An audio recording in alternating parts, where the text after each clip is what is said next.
Tears of a Doctor Wife, Chapter 49. Binuhat niya ako patungo sa kusina at ipinatong sa ibabaw ng mesa. Itinukod niya ang dalawang kamay sa pagitan ko. Tinitigan niya akong mabuti. Pagkatapos, ang isang kamay nito ay tumaas sa may likod ko. Banayad na humahaplos ang palad niya, pataas at pababa. The heat he caused seemed to enter my body. Then his finger wound in my hair, grasping bunch of the silky strand para maapliyad ako ng mapasayad ang dibdib ko sa dibdib niya. Bumaba ang labi niya sa braso ko at gumapang patungo sa leeg ko dala ang mainit na sensasyon at kiliti. Mas lalo akong napapaliyad, as if he were shaping my whole body. Every kiss that I felt was so momentous and building up the intense desire to make our body as one. Ang mga labi niya ay pinaglantas niya sa leeg ko, patungo sa labi ko at pababa sa isang dibdib ko. You want me? Okay lang ba sa'yo kung dito kita angkinin? Answer me, Zaira. He commanded. Gusto kong umiwas ng tingin. Sa hindi ko malaman na kadahilanan, bigla akong nakaramdam ng iya. Subalit ang daliri ni Zane na nasa ilalim ng baba ko ay naging imposible para gawin kong umiwas. Napilitan akong tumitig sa mga mata niya na punong-puno na ngayon ng matinding pagnanasa at pagmamahal. Asawa kita, Zane. Gawin mo ang gusto mo. Pag-aari mo ang bawat parte ng katawan ko. Take me anywhere you want. I'm willing to give it to you. Kumislap ang mga mata nitong nakatitig sa akin at sumilay sa labi ang pilyong mga ngiti. Bahagya akong kinabahan sa mga ngiting nakikita ko. Bumaba ang mga paningin ko sa gitna ng mga hita niya. I swallowed hard. Hindi ko maiwasan ang pag-aho na matinding kaba sa dibdib.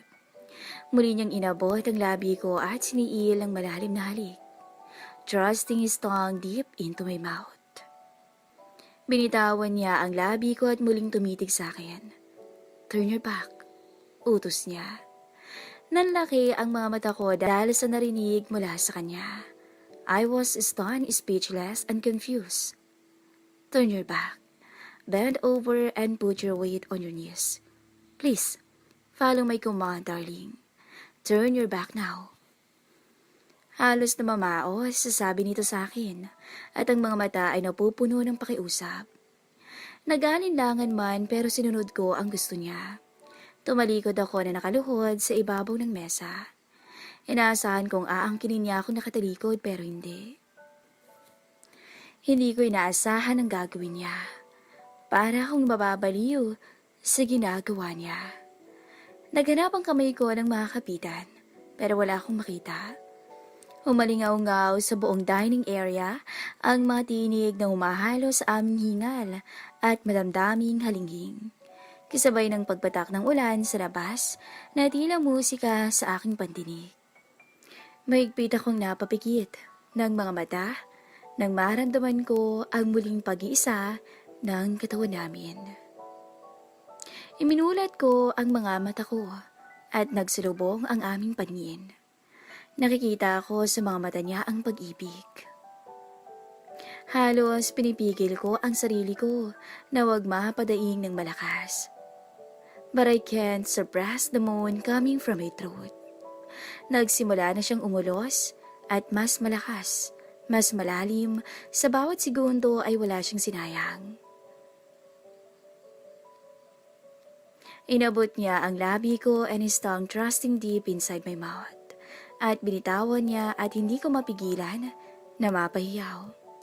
Scream my name, darling, he said. Halos umalingaw-ngaw ulit ang tinig ko habang binabanggit ang pangalan niya. Ikinapit ko ng mabuti ang aking mga binti upang idiin palalo sa kanyang pagkalalaki. Hanggang sa maramdaman ko na ang pagkarating sa sukdulan. I love you so much, Zaira. He whispered sweetly bago siya bumagsak sa ibabaw ko. Tulad ko, hinahabol din ni Zane ang paghinga. Isiniksik niya ang kanyang ulo sa pagitan ng mga dibdib ko. Ginagap niya ang kamay ko at pinagsiklop yon sa kamay niya at dinala yon sa bibig niya at makailang ulit niyang hinagkan. I love you. Bulong niya ulit sa tenga ko. Inabot niya ang ulo ko at pinahiga sa braso niya at hinagkan niya ako sa noo. I love you so much, Zane. Huwag mo muna akong saktan, please. Banayad na pakiusap ko sa kanya. Tumingin siya sa akin. Gamit ang hintuturo niya, tinaas niya ang baba ko upang magkasalubong ang aming mga paningin. Dapat akong magsabi niyan. He countered and smiled. He pulled me closer, sweeping her into a powerful embrace. My body against his body was pure magic. I will always love you, Tupe. Always. Buong pusong wika ko sa kanya. He kissed my forehead again. I love you more. Thank you so much for intense love-making, darling. Ngumiti ako sa kanya. Makalipas ang ilang sandali, ay biglang natahimik ang paligid. Tanging bagsak ng ulan ang naririnig sa bubong. Sumulyap ako sa kanya. Watched the rise and fall of his chest. His eyes were closed. The sensual lips parted a little. Pinikit ko ang aking mga mata nang bigla itong nagsalita. Mikay? There was something different in his tone when he called me. Nagangat ako ng mga mata sa kanya at nakita kong nakatitig to sa akin. Bakit? Bakit hindi Adriano ang last name na gamit mo? Silly question, right? Natawa to. I'm just wondering lang. Micaela Adriano, aka Mikay, ang pagkakakilala ko sa'yo. Apelyido yun ni nanay nung dalaga siya. Hindi ako nakarehistro, Tupi. Pareho lang tayong anak sa labas. Nung nakita na kami ni tatay, ay mabait pa sa akin si Tita Janet. Sila ang nagparehistro sa akin, kaya naging Zaira Micaela Sandoval ako. Apelyido na ni tatay ang dala ko. Pero noong nalaman ni Tita Janet, na anak pala ako ni tatay sa ibang babae. Lumabi ako at kinagat ang labi ko. Doon na nag-umpisa na hindi niya ako matanggap. Ang saklap, no? Nagtagpo ang landas natin na puro anak sa labas. I said bitterly na sinabayan ng mapait ding ng ngiti. Hinalikan niya ulit ako sa noo. Ipinilig niya ang ulo, kaliwat kanan. Kaya tayo pinagtagpo to make us a better person, Mikay. Para punuan ng bawat isa ang pagkukulang ng mga tao sa paligid natin. Hindi man tayo maswerte sa mga magulang, pero alam ko, magiging mabuti tayong mga magulang kay Yan at Yuan at sa magiging anak pa natin. Tulad nga ng sabi mo, what happened to us made our love stronger because it was born to survive. I love you. Zane? He claimed my mouth and kissed me passionately. Ride me, Mikay. At mabilis niyang nabaliktad ang posisyon namin. Ako sa ibabaw at siya sa ilalim. Hindi ko alam kung paano pero sinunod ko ang gusto niya. At muli, ang buong dining area ay napuno ng aming mga ungol at halingging habang walang sawang inaangkin ang katawan ng bawat isa. Tears of a Doctor Wife, Chapter 50. I woke up with gentle stroke on my hair. Iginala ko ang buong mga mata sa paligid. Nakahiga na ako ngayon sa isang malambot na kama at nakabalot sa isang mabangong kumot. Napapailing ako. Talagang trip niya lang mag-love making kami sa ibabaw ng mesa. Kakaiba talaga itong lalaking pinakasalan ko. Simula umpisa, ang daming in denial sa sarili. Napangiti ako nang makita si Tupe na nakaupo sa gilid ng kama, na ang isang kamay ay humahaplos sa buhok ko. He smiled so sweet. Tired? I'm sorry. Sobrang kitang napagod kagabi. Napatakip ako ng kumot sa mukha. Hindi ko alam kung ano ang dapat iakto sa harap nito. Oo, asawa ko siya, pero hiyang-hiya pa rin ako. Ang dami kong nagawa kagabi na hindi ko akalain na kaya ko palang gawin. I couldn't believe that I had the energy to accommodate my husband. Halos nakipagsabay ako sa lakas niya kagabi. No, mayabang nasagot ko sa kanya. Pero ang totoo, nanakit ang buong katawan ko. Masakit at mahapdi ang kasalanan ko. Buti na lang at hindi bumigay ang mesa sa bigat naming dalawa. Ngumiti siya at inabot ang labi ko upang hagkan. Pagkatapos tumayo siya at lumakad patungo sa bintana at binuksan ang kortina. Baga akong napapikit nang tamaan ng sinag ang mukha ko. Mamasyal tayo, Mikay. Balikan natin ang mga lugar na lagi nating pinupuntahan noon. Gusto ko lang sariwain ang mga magagandang alaala ng ating kabataan. Anya na puno ng amusement ang mga tinig. I rolled my eyes. Gusto ko ang idea niyang mamasyal kami. Wala sa loob akong tumango. Mahigpit ang hawak ko sa kumot sa may bandang leeg ko. Isang kindat ang binigay sa akin ni Zane at bigla akong naging teenager na kinikilig sa crush niya. Lumapit siya sa akin at sinil ako ng halik. Magbihis ka na. Baka hindi ko mapigilan ang sarili ko. Hinagod niya ng tingin ang kabuuan ko. Hihintayin kita sa baba. Inabot niya muli ang labi ko at hinagkan bago lumabas ng silid. Sinundan ko na lamang ng tanaw ang bulto ng asawa ko noong palabas na ng kwarto. Ilang sandali nang nakaalis si Zane ay nakatitig pa rin ako sa kisame. Hindi ko mapigilan ang sarili na huwag gumiti. Masaya lang ako. Sobrang saya. Sa wakas, buo na rin ang pamilya ko at may amang kikilalanin ang mga anak ko. Muli kong ginala ang mga mata sa loob ng kwarto. Ang dami kong painting na nakikita na nakasabit sa dingding. Lahat ng mga to ay gawa pa noon. Sa tokador, nagip ko ang isang frame na may larawan naming dalawa ni Tupi. Wala akong saplot na bumaba sa kama. Kinuha ko ang frame at hinaplos ng daliri ko. Pareho kaming matamis na nakangiti rito. Nakaakbay ang kaliwang kamay niya sa akin at nakakapit ang braso ko sa baywang niya. Ang bahay na to ay napakaraming masaya at malungkot na memorya namin ni Tupi. Ibinalik ko ang frame sa ibabaw ng tokador. Nagtungo ako sa banyo para maligo. Nagtimpla ako ng tubig sa bathtub at naglagay ng bath salt at inilubog ang katawan ko dito. Nakadama ng ginhawa ang katawan ko sa mainit na tubig. Niyuko ko ang katawan at nakita ko ang mga bakas na ginawa namin magdamag. Pagkatapos kong maligo, ay lumabas ako ng banyo at may nakita kong isang off-white and loose Empire Cut sleeveless dress sa ibabaw ng kama. Kasama na rin ang bra at lacy panty na puro kulay puti. Napangiti ako. Talaga naman si Zane. Pinaghandaan niya ang pagpunta namin dito. Pagkabihis, lumabas na ako ng silid. Hinagod ng tingin ko ang buong kabahayan mula sa sitting room sa labas ng pasilyo. Habang pababa ako, hinaplos ko ang balustre ng hagdanan na nangingintab. Sa labas lang pala ang hindi maganda sa bahay. Dahil dito sa loob, alagang-alaga. Sa tagiliran ng hagdan sa dingding ay may life-size portraits. Ang daddy ni Zane at kasama si Tupi.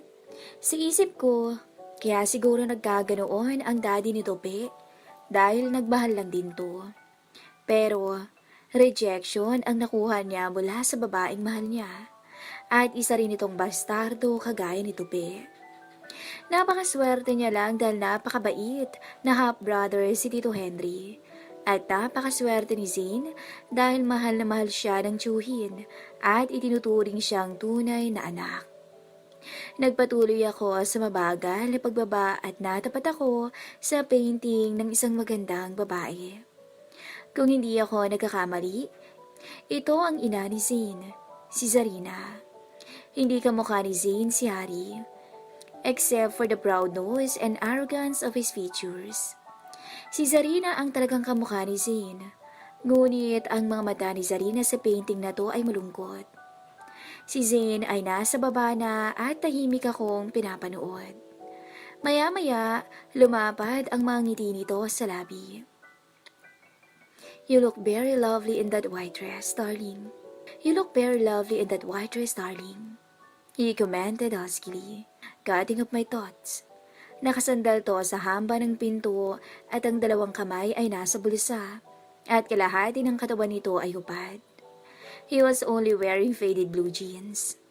I watched fleetingly the broad shoulders, the muscle chest, at bigla ay gustong mag-init ng pisngi ko.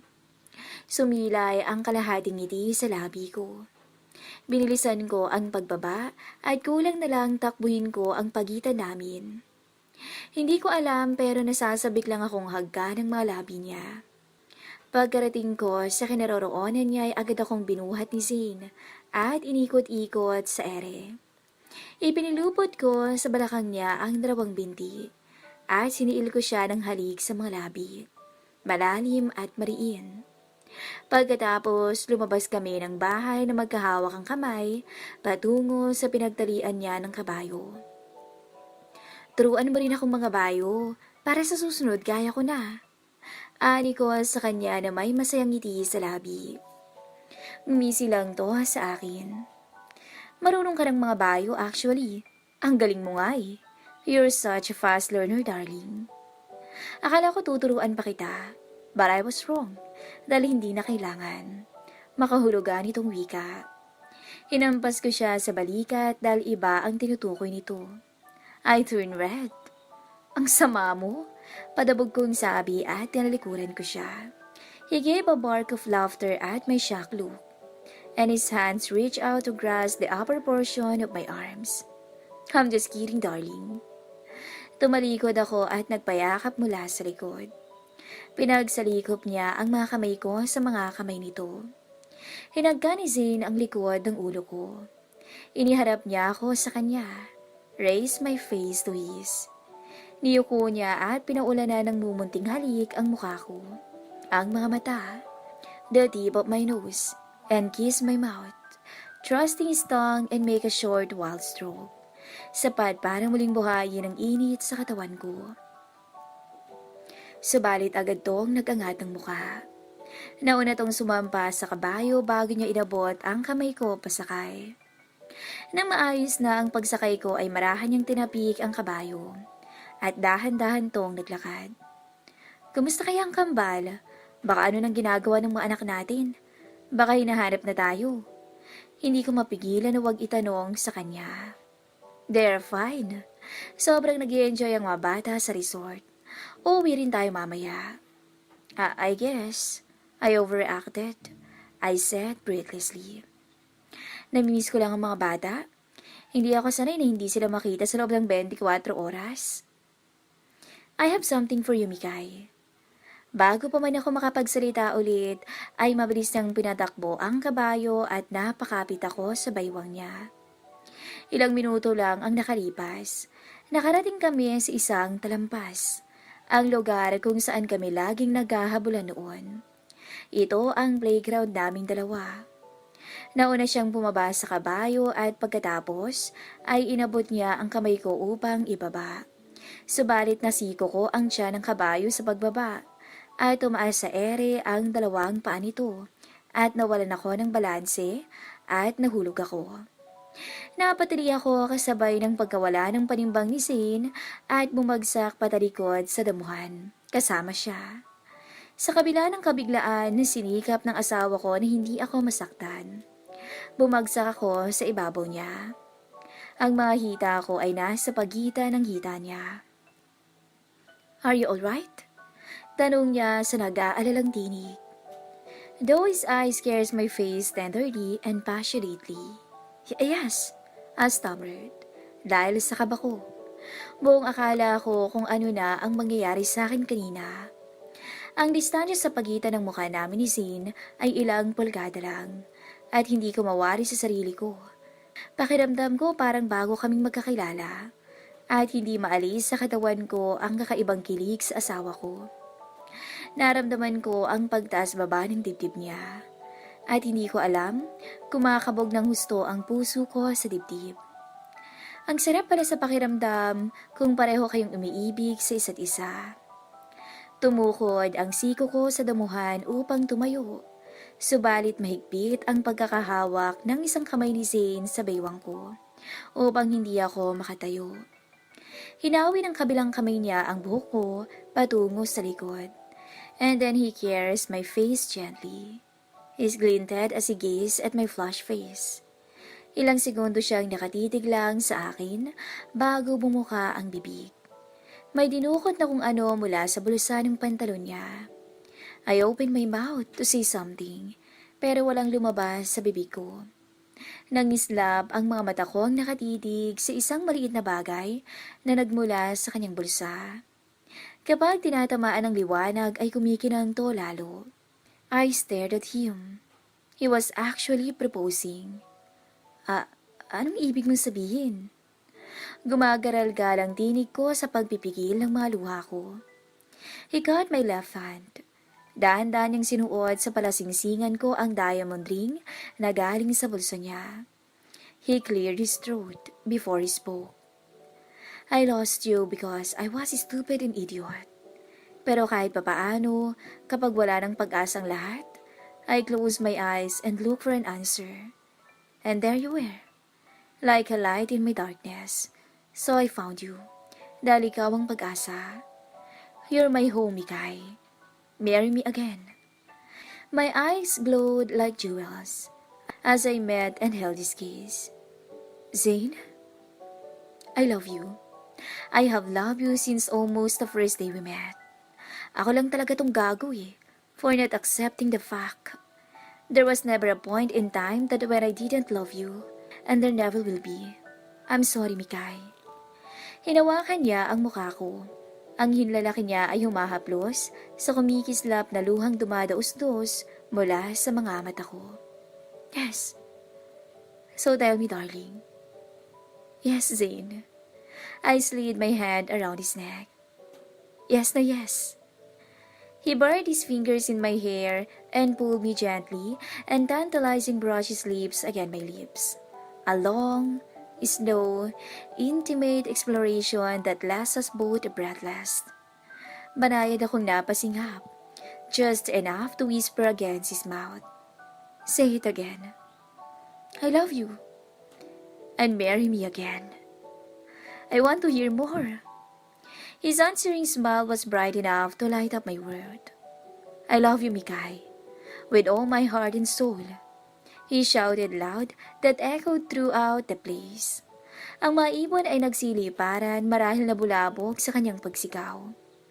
Walang mapagsigla ng kaligayahan sa puso ko. I really love this man, with all my heart and soul too.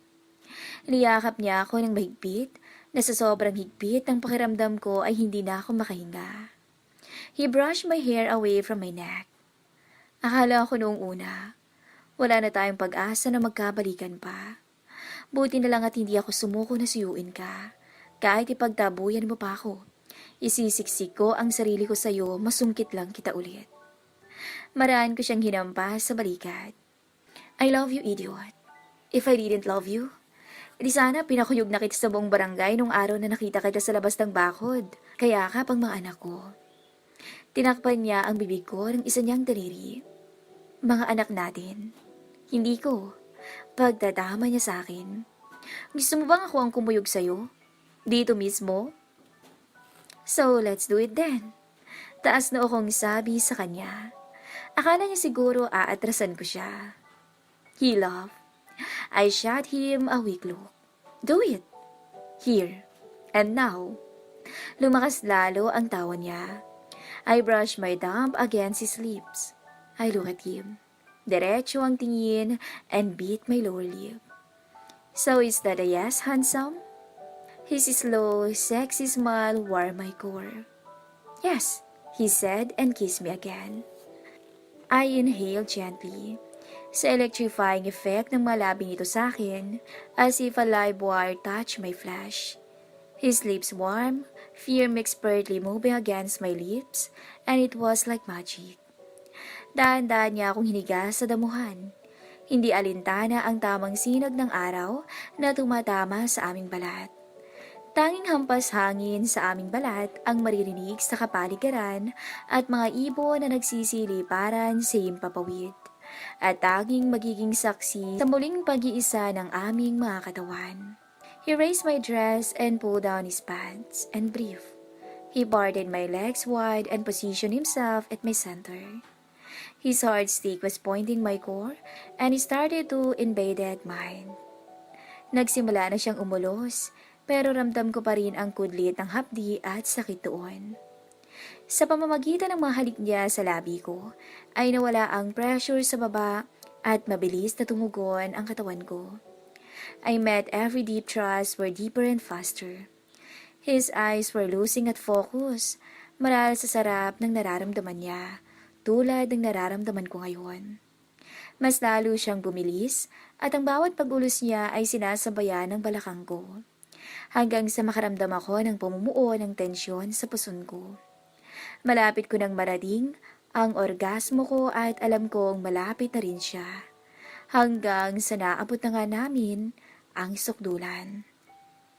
Niyakap niya ako at pinagdikit ang ulo namin habang naghahabol ang hininga.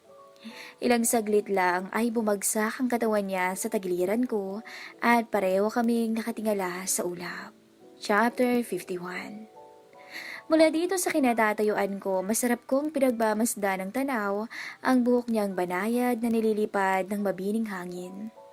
Pagkatapos ng aming mahabang pagtatali kagabi, pagod siyang nakatulog sa mga bisig ko.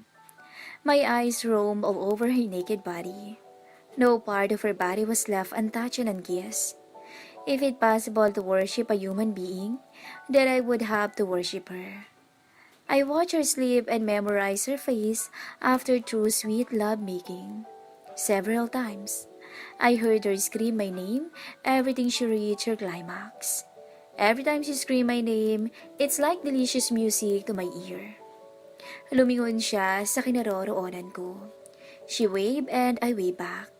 Namimitas to ng mga bulaklak dito sa pinakadulong bahagi ng talampas na pinuntahan namin. Ang daming ligaw na bulaklak dito. Pagkatapos naming mag-love making kanina ay 1 oras kaming naglibot-libot. Nagpahatid na lang ako dito ng pagkain namin kay Manang Lourdes, ang caretaker ko sa lumang bahay. Ako ang nag-decide na huwag ipaayos ang labas basta ang mahalaga ang sa loob. Pero ngayon, may dahilan na akong ipaayos ang lahat-lahat sa bahay. Matagal ko na sana tong gustong ibenta, pero ang daming alaalang pumipigil sa akin. Masakit man at masaya. Bala kong dito sa talampas ganapin ang kasal namin ni Mikay. May oras pa para ipaayos ko ang lahat. Pero si Mikay pa rin ang masusunod kung saan niya gusto kaming magpakasal. Kung pipiliin niya ang simbahan, susunod ako. Kinuha ko ang cellphone ko at kinunan ko ng mga stolen shot si Zaira. Lahat ng makuha ko ay magaganda. Ang ganda niya sa mga bawat angle. Mamaya, uuwi na rin kami dahil ang dami kong aasikasuhin. Isa na dito ang anak ni Stacy. Ayoko sanang hawakan ang case ng kanyang anak, pero doktor ako. Kasama sa sinumpaan kong tungkulin ay ang magligtas ng buhay. Ang daming dapat asikasuhin, ang preparation sa kasal, ang paglilipat ko sa apelyido ng mga anak ko. They are my flesh and blood. Sa akin sila nanggaling kaya karapatan nilang dalhin ang apelyido ko at bilang ama, karapatan kong ipamana sa kanila ang mayroon ako. My wife Zaira has the right to everything. Kinuha ko ang French woven basket and plaid blanket at inilatag yon sa damuhan na halos natatakpan na ng nakalaglag na dahon mula sa puno na naging panangga sa init mula sa sinag ng araw.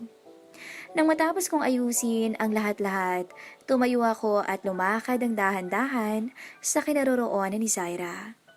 Nakatalikod siya at hindi niya napapansin ang pagdating ko. Bigla ko siyang binuhat at malakas siyang napatili. Kasabay noon ay hinagkan ko siya ng mariin sa labi. Lunch is ready, darling. I whispered and I beat her lower earlobe. Napasinghap siya. Baka makalusot ako.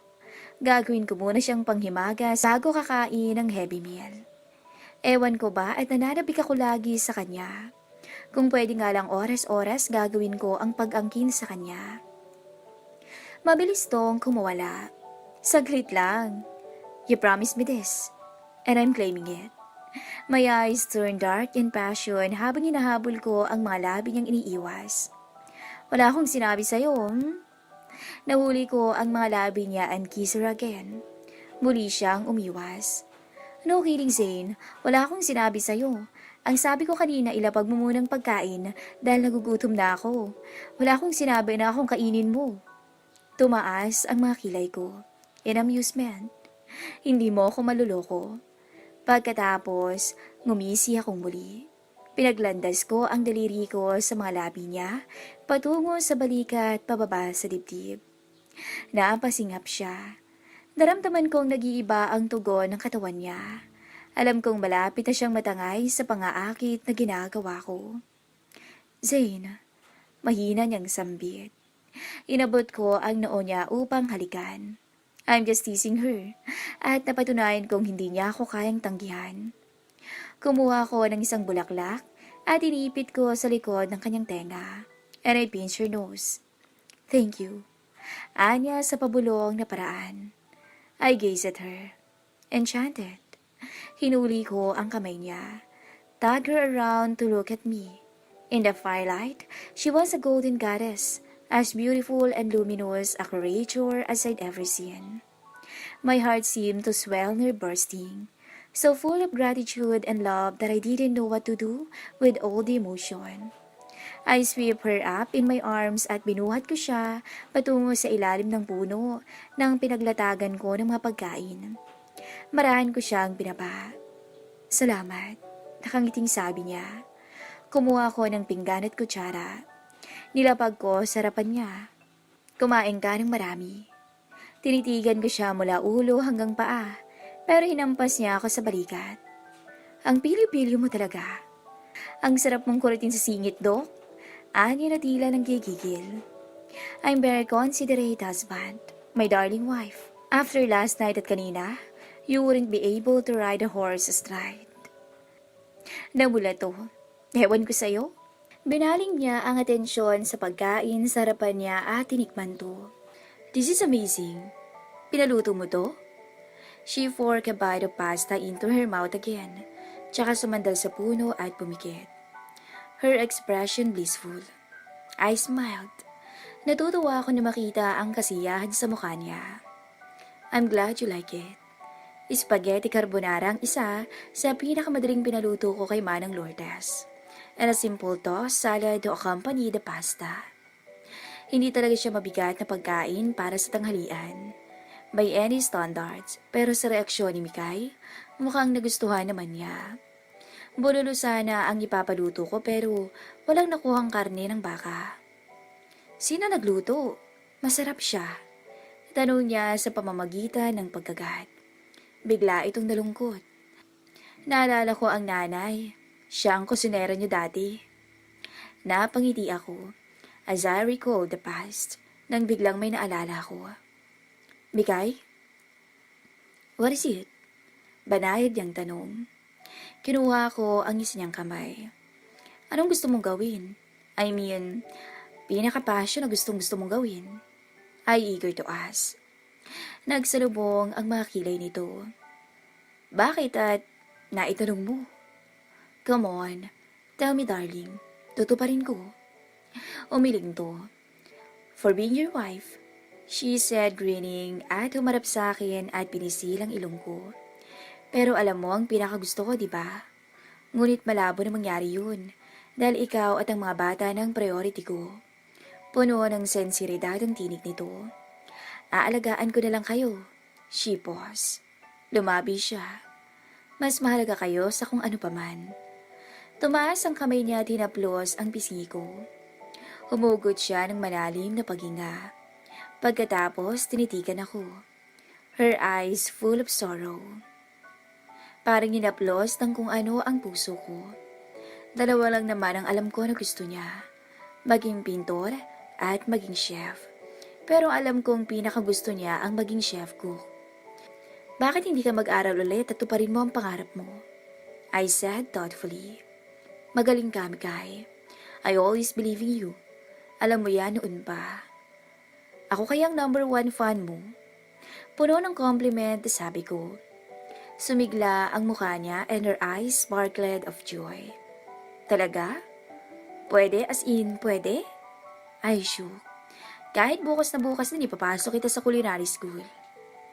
Lumapit siya sa akin at pinalupot ang mga braso sa leeg ko. And she planted kisses all over my face. I love you. I love you, I love you. Bigla siyang huminto sa paghalik sa mukha ko. Paano ang mga bata at ikaw? Nagkibit, balikat ako. Marami ang magbabantay sa kanila kung iyon ang pinoproblema mo. Ang gusto ko, tuparin mo ang pangarap mo. Maraming bagay na wala sa'yo at ako ang tutupad para sa'yo. Kung about sa akin, I paused and smiled cheekily. Nilapit ko ang labi ko sa tenga niya and I whispered, "Always warm my bed." Nakangising wika ko. Nawala ang ngiti nito sa labi at masama akong tinitikan. You're weak? Padabog tong tumayo pero bago pa siya tuluyang makaalis, hinila ko ang kamay niya. Halika nga. Napaupo siya sa kandungan ko kasabay ng pagsinghap. Ano ba? Nagagalit ka ba? Nagbibiro lang ako. I'm sorry. Hindi ako galit. Bitawan mo nga ako. Nakatukod sa dibdib ko ang dalawa niyang kamay and trying to push me. Kisabay noon ay ang pagpipilit na tumayo mula sa kandungan ko. Subalit ang mga tila bakal ng mga kamay ko ay nakapalupot sa kanya. Hindi kita maintindihan. I bit out. Tinitigan ko siya lalo na sa mga mata niya. Nakonsensya ako sa biro ko kanina. Biglang nanubig ang mga mata nito. Lumalabi ang labi nito na tila isang bata. God, I'm married to a very vulnerable woman. I'm sorry. Paghingi ko ng taos-pusong paumanhin. Hindi siya biro para sa akin. Nainsulto lang ako. Alam kong obligasyon ko sa'yo dahil asawa kita at mahal kita. Kaya bitawan mo ko. Then push me, darling wife. Wika ako na may hamon sa tinig ko. Nasa dibdib ko ang mga palad mo. Itulak mo na ako. Lumaki ang mga mata niya. She opened her mouth to say something, pero walang lumabas sa bibig niya, and my mouth descended on hers. Wala nang iba kundi ang bibig ko na umangkin sa bibig niya. Sinubukan niyang magpumiglas, pero wala na siyang nagawa sa lakas ko, kundi ang dumaing na lamang sa bawat ginagawa ko sa labi niya. Then my hand went to her breast and cupped it. Then my mouth moved down to her throat, kissing wetly. Push me now, I said against her lips. I'm sorry, hindi ko sinasadya. Umungol siya nang bitawan ko ang labi niya bilang pagtutol sa ginawa ko. Kiss me, Zane. Kumislap ang mga mata ko. Mga halikan ko na siya nang biglang mag-ring ang cellphone ko. Hindi ko to pinapansin dahil ayokong mahinto ang ginagawa naming dalawa. Zane, sagutin mo. Sabi niya sa pamamagitan ng paghahalikan namin. Umiling ako dahil mas mahalaga siya kaysa sa tawag, pero makulit ang nasa kabilang linya. Nakailang tawag pa to. Sagutin mo na at baka-importante. Anya na nasa tinig ang pangunawa. Napabuntong hininga ako at napilitan akong damputin ang cellphone sa tagiliran ko. Nangunot ang noo ko. Si Kaydan. Alam naman niyang on leave ako at sinabi ko na ayokong distorbo habang nasa bakasyon ako, lalo na kapag kasama ko ang asawa ko. Hinawakan ko ang magkabilang sentido at panayad tong minasahe. Sana hindi na lang ako nagdala ng cellphone para walang distorbo. Sinagot ko ang tawag na may irita sa mukha ko. Akmang bubuksan ko ang bibig nang bigla itong magsalita sa kabilang linya. Emergency. Your badly needed Doc de la Costa. Hurry up. Mautoridad na wika ni Kaydan. Kaydan is also a neurosurgeon like me. My hands were clammy on the steering wheel. Hindi ko may paliwanag ang inis at galit na nararamdaman ko habang papalapit ako sa address na binigay ni Kaydan over the phone. Napapayimas ako sa batok at naipilig ko ang ulo, kaliwat kanan. Ano na naman tong pakulo ni Stacy? Ang babaeng to'y sinisira niya ang buhay ko. Hindi mawala sa isip ko ang huling sinabi ni Kaydan kanina. Stacy requesting for DNA. Fuck, malakas akong napamura. Anong DNA test? Sinugod ang bata kanina sa ospital dahil wala itong tigil sa kakasukat hinimatay. And is Stacy claiming that Kiara is my child. Damn. How as far as I remember, safe ako every time na may mangyayari sa aming dalawa. Wala akong maalala na may pinutok ako sa loob niya. I'm even using condoms bilang protector. Napampas ang isang kamay ko sa manibela. Paano ko siya nabuntis? At dapat noon pa lang, pinagtapat niya sa akin ng totoo. Kung talagang anak ko ang bata. Pero umalis siya ng bansa. Doon niya pinanganak ang bata. Ang sabi niya sa huling interview niya, ang ama ng dinadala niya ay isang sikat na aktor. Bakit kung saan okay na ang lahat sa amin ni Mikay? Tsaka naman siya manggugulo. Parang gusto kong iuntog ang ulo ko sa pinaghalong inis kay Stacy. At lalo na sa sarili ko. Kakaayos ko lang sa problema namin ni Zaira. We're okay. Natatakot ako na ito ang magiging dahilan na hindi kami magkakaunawaan. Ayokong to ang pag-awayin namin. Kakatapos ko lang maayos ang mga pagkakamali ko at ito na naman ang panibagong problema. I couldn't imagine a life without Mikay. Mikay is my world. Mikay is my everything. Para tong aroma ng isang alak na nakakalasing, na tiyakahan na hanapin mo, at hindi ko alam ang gagawin kung masira kami dahil lamang dito. Nasa kanto pa lang ako ng kalye sa pinasok na subdivision, tanaw ko na ang malaking kulay ginto na gate, kung saan nakikita na ngayon si Stacy. Pinalayas daw ito ng mamagulang niya, kaya nakikita na ngayon sa bahay ni Kaydan. Ayaw naman daw nitong bumalik sa pag-aartista muna, hanggat hindi gumagaling ang anak niya. Bumisina ako sa labas ng gate. Ilang saglit lang at pinagbuksan ako ng isang nakainipormadong maid. Ipinasok ko ang aking sasakyan sa maluwag na driveway. Huminto ito sa tapat mismo ng front door. Anak mayaman si Kaydan. We are buddies simula nung mag-aral ako ng medisina. Ngunit kilala ko si Kaydan na pinakababaero sa aming lahat. At bilyonaryo ang kanyang ama. Mayroon din silang ospital na nasa kabilang lalawigan, pero ayaw ni Kaydan sa sarili nilang negosyo, kaya pinili niya ang magtrabaho sa ospital ko. May gusto ding patunayan sa kanyang ama. Mayroon siyang kakambal, si Kayden, but Kayden passed away due to car accident. May lihim na tinatago si Kaydan, na kami lang ang nakakaalam. That's happened 8 years ago. Ang sikretong yun ay amin na lang at ibabaon hanggang sa hukay. Basta wag lang magtagpo ang landis nila, noong babaeng yun. Pero ang nakakilala talaga sa mukha ng babae si Josh. Sana nga hindi na mag-cruise ang landas nila. Bumukas ang pinto. Iniluwanon si Stacy. Namumula at namamaga ang mata marahil sa walang tigil sa kakaiyak. But she was still lovely and stunning as ever. No doubt for that. Talagang magandang babae si Stacy, pero hindi ako attractive sa kanya. Bumaba ako sa sasakyan. Nagsasalubong ang mga kilay. Nasaan ang bata? Bakit mo nilabas sa ospital? At bakit ka gumagawa ng mga desisyon? Pinapadali mong buhay ng anak mo eh. Naiirit ang sunod-sunod na tanong ko sa kanya. Hindi ko alam kung ano ang gagawin ko. Kung ano ang sadya ko, ayun lang at bala kong ibalik ang bata sa ospital. Kahit wala akong ginagawang masama. Guilty ang pakiramdam ko dahil hindi ko sinabi kay Mikay ang totoo nang magpaalam ako kanina. Hinatid ko lang si Mikay sa resort. Wala pang 30 minutes na makikipaglaro sa mga anak ko, umalis na ako agad dahil dito. She's inside and too weak. But she's so excited to see you and she couldn't stay still. Wika ni Stacy. Tumango lang ako at naunang pumasok sa loob ng bahay, kasunod si Stacy. Where's Kaydan? Nasa ospital siya. Bumaba ang bata mula sa kinauupoang sofa. Lumapit sa amin. Look up at me. Hi, Daddy. I miss you, she said weakly at yumakap sa akin. I felt awkward because I felt nothing. Wala akong maramdaman na lukso ng dugo. Naitanong ko sa sarili ko kung anak ko ba talaga ang batang to. She had a longish curly hair.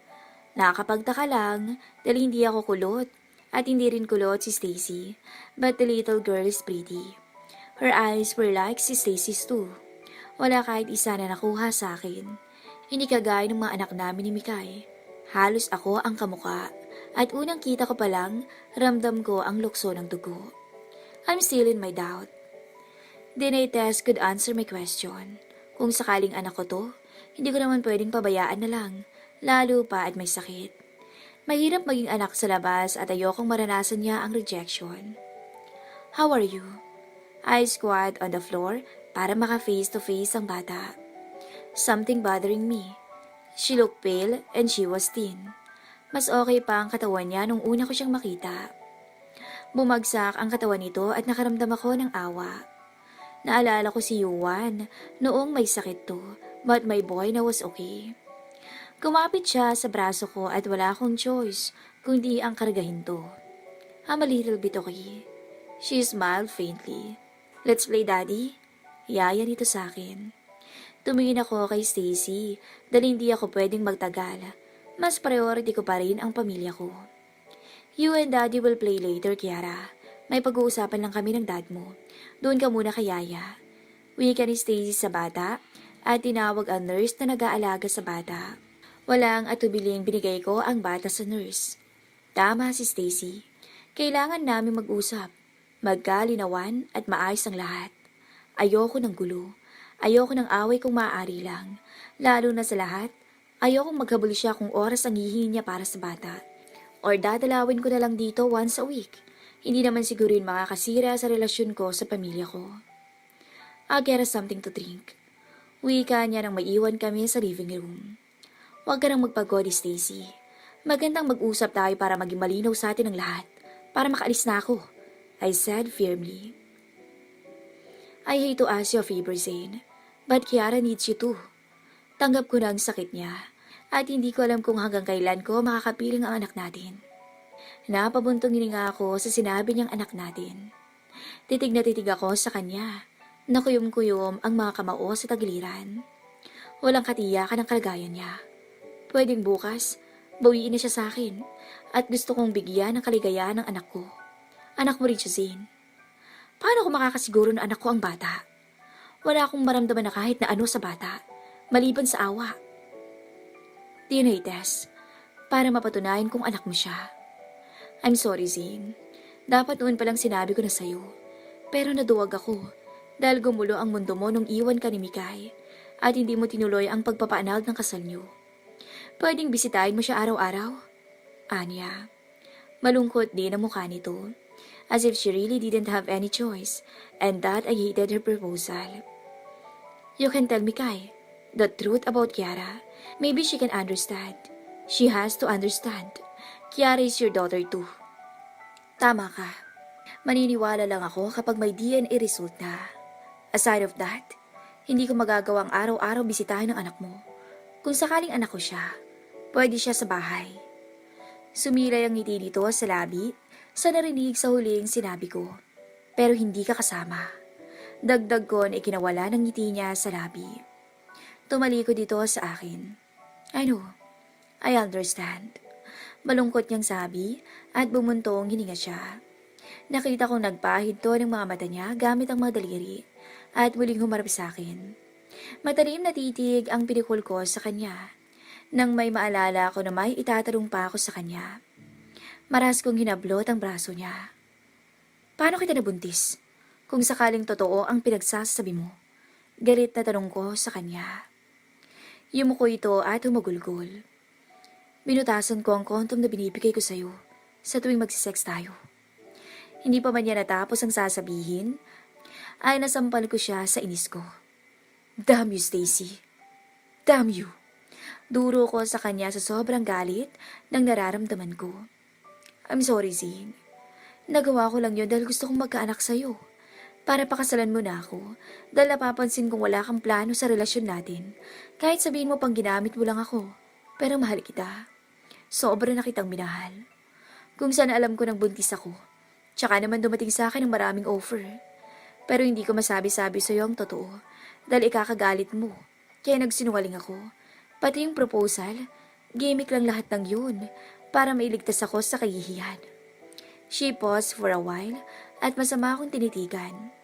Nagpahid siya ng maluha sa kanyang mga mata. Puro ka, Mikay. Mikay.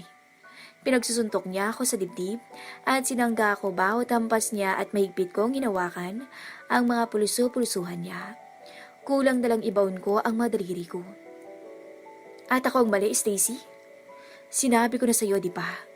Inamin ko sa'yo ang totoo na ginagamit lang kita kaya humiwalay ka na. Pero sino ang nagpatigas? Di ba ikaw?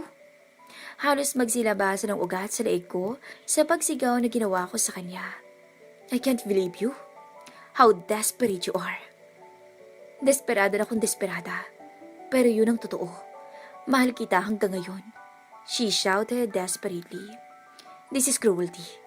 I shouted furiously. Nandamay ka pa ng bata na walang kamuang-muang dahil sa ginawa mo. Yeah, right, she said sarcastically. Ipaglalaban ko rin ang karapatan ng anak ko hanggang sa huli. Pagkadiin-diinan niya.